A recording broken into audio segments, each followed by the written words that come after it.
Bueno, continuamos acá en Vladimir Laguna con Omar Barbosa, diputado de la Asamblea Nacional, dirigente del partido Un Nuevo Tiempo. Conversamos sobre el caso de Leopoldo López.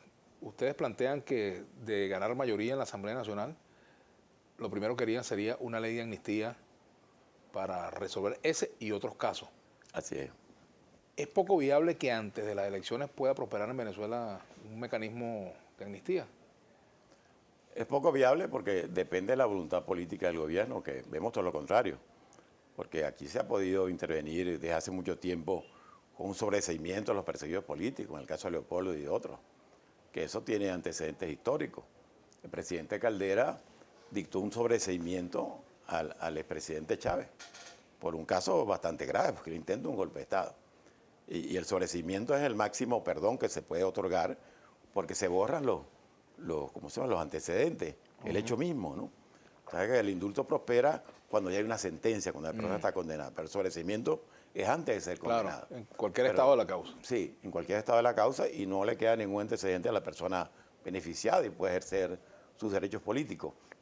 Bueno, aquí eso evidentemente debería ser una salida si hubiese interés en restablecer la paz, la comunicación, el diálogo, que es tan importante para los venezolanos. En un momento como el que estamos viviendo, no pareciera justificado que un gobierno que se supone que le interesa primero que a nadie que las cosas funcionen, crea las condiciones mínimas para buscar soluciones juntos a los graves problemas que estamos viviendo. Pero como parece ser que la idea es permanecer en el poder a cualquier costo y no ver al poder como un instrumento de servicio a la gente, sino como un fin en sí mismo, para preservarlo, para beneficiar a una cúpula, bueno, no hay interés en el diálogo. Entonces los demócratas, que no somos partidarios de la violencia, sino de las vías pacíficas y democráticas, no nos queda otro camino que luchar, convencer a la gente, concientizar al pueblo de Venezuela, motivarlo para que salga a votar este 6 de diciembre y decirle que un pueblo unido, dispuesto a cambiar y a cambiar lo más rápido posible, como se necesita en Venezuela, no va a ser detenido por ningún intento de trampa o de ventajismo. Ese pueblo unido va a triunfar y en eso tenemos puestas nuestras esperanzas y esperamos que todos se incorporen a esa lucha, todos los que quieren un cambio. Todos los venezolanos que piensen que las cosas van mal deben unirse, organizarse para producir un cambio por la vía democrática y el 6 de diciembre es la gran oportunidad. ¿Qué esperan ustedes de esta cita probable entre el presidente Santos y el presidente Maduro? Bueno, esperamos sensatez. Yo creo que ambos presidentes representan a dos pueblos que se consideran hermanos. La hermandad entre Colombia y Venezuela está por encima de las posiciones políticas o ideológicas de los gobiernos y deben pensar mucho en eso cuando se sienten. No actuar para sacarle provecho electoral o popularidad sobre falsos nacionalismos a una medida más estridente que otra. Yo creo que los presidentes tienen la responsabilidad de reunirse, de hablarse claro pero con respeto. Y lo primero que deberían hacer, si quieren actuar con seriedad, es dejar de declarar. Los problemas, ambos, los problemas diplomáticos de este tamaño, tan delicados como este, no se resuelven con la política del micrófono.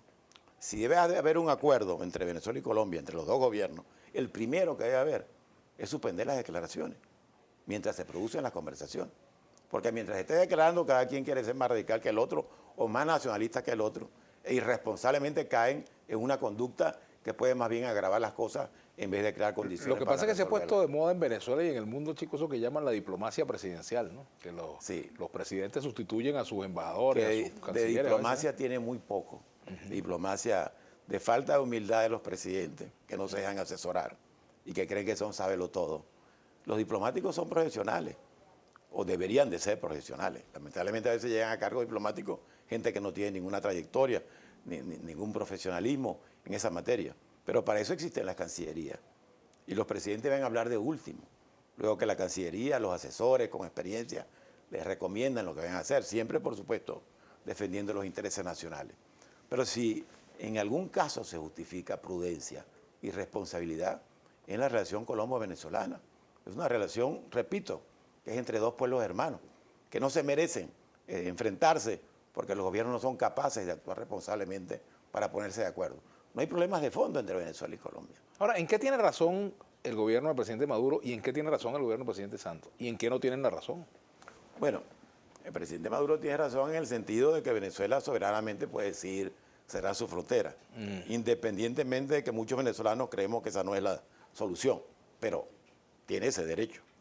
Ahora, el presidente Santos tiene razón a reclamar que para tomar esa medida no tiene que violarse los derechos humanos de los colombianos.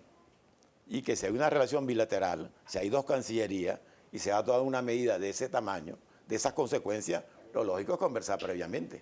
Lo lógico es conversar previamente para buscar soluciones acordadas.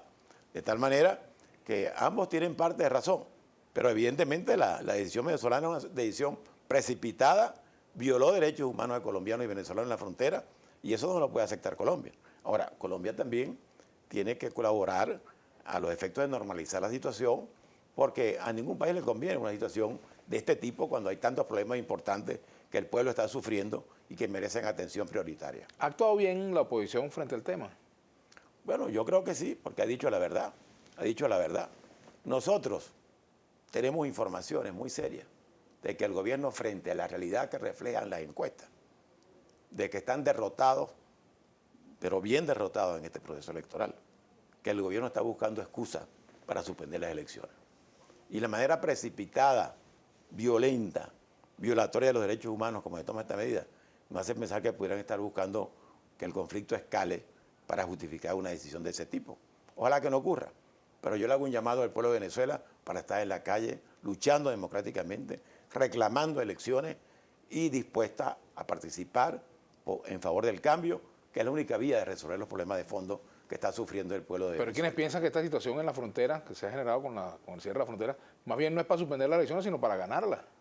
Bueno, yo creo que están equivocados. Yo creo que están equivocados. Esos cierres no funcionan. Acuérdense del muro de Berlín.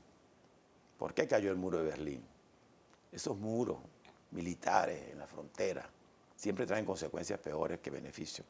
Puede que por una semana, por unos días, mientras se ajusta una situación, surta un efecto positivo aparentemente que es muy coyuntural, pero a largo plazo esa es la negativa, es la autarquía. Nos aislamos, ya nos aislamos de todo el mundo que no nos quiere dar crédito, porque es mentira que los chinos dieron un crédito de 5.000 millones de dólares. Importante, aprovecho para decirlo. Los chinos lo que hacen es adelantar compra de petróleo a futuro. Ningún país le quiere dar crédito a Venezuela por el mal manejo de las finanzas públicas. Ahora, ¿qué vamos a hacer? Tampoco tenemos relaciones con Colombia. Vamos a cerrar la frontera. Nadie puede salir ni entrar. Bueno, me parece que esto es una cosa, una locura. Me parece que es una locura y yo llamo a la sensatez al gobierno. Ahora, Omar, ¿ustedes están esperando un dacazo para estas elecciones? Bueno, Un dacazo con otras características, por supuesto. ¿Esperan alguna sorpresa? Este gobierno ha hecho tantas cosas parecidas a esas que pueden ocurrir. Ahora, nosotros no dependemos para ganar de lo que haga el gobierno. Nosotros dependemos de la mayoría que ya tenemos en el corazón y en la mente del pueblo de Venezuela. O sea, que tienen ese triunfo en el bolsillo, ¿creen ustedes? No que lo tenemos en el bolsillo, pero tenemos todas las condiciones para ganar. La única manera que el gobierno puede ganar es que la gente no salga a votar. Pero como la gente que quiere que las cosas cambien, sabe eso, no va a construir con el gobierno absteniéndose. Va a participar y va a conquistar el cambio democráticamente. Vamos a hacer una pausa. Al retorno ya comenzaremos a leer la participación de la audiencia acá en Vladimir a la Una con Omar Barbosa. Ya venimos.